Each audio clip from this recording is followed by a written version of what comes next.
गांव का नाम था चंदापुर, जहां हर तरफ हरियाली और सादगी थी। गांव के बाहर एक बहुत पुराना बरगद का पेड़ था। उसकी जड़ें जमीन में इतनी गहरी थीं कि गांव के बुजुर्ग कहते थे, इस पेड़ ने हमारे पुरखों को भी देखा है। लेकिन आज के बच्चों को पेड़ से कोई लगाव नहीं था।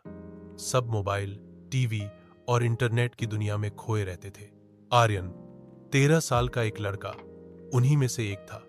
बहुत तेज था, लेकिन हमेशा कहता, ये पेड़ वेड़ सब बेकार हैं, इनसे कुछ नहीं मिलता।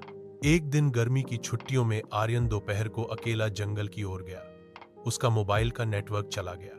गुस्से में वह वहीं बरगद के पेड़ के नीचे बैठ गया और सो गया। जब उसकी आंख खुली तो सामने एक बूढ़ा आदमी खड़ा था।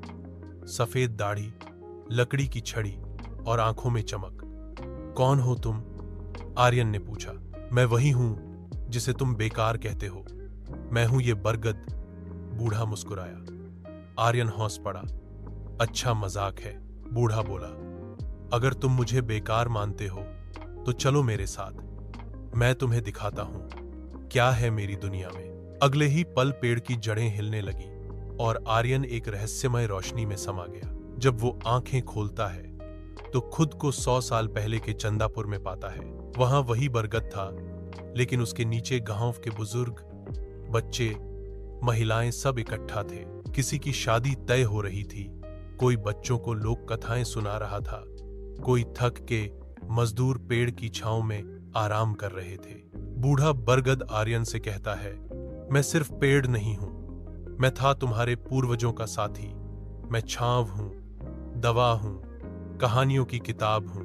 आर्यन ने देखा, पेड़ की छाल से निकली दवा से किसी का इलाज हुआ और एक बुजुर्ग ने उसके नीचे बैठकर सैकड़ों बच्चों को कहानी सुनाई।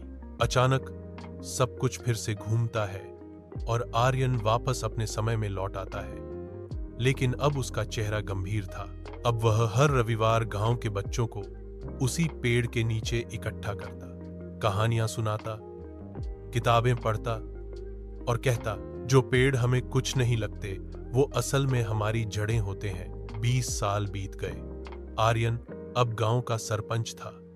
उसने बरगद के नीचे एक छोटा सा ज्ञान केंद्र खुलवाया, जहां बच्चे आकर पढ़ते, खेलते और सीखते।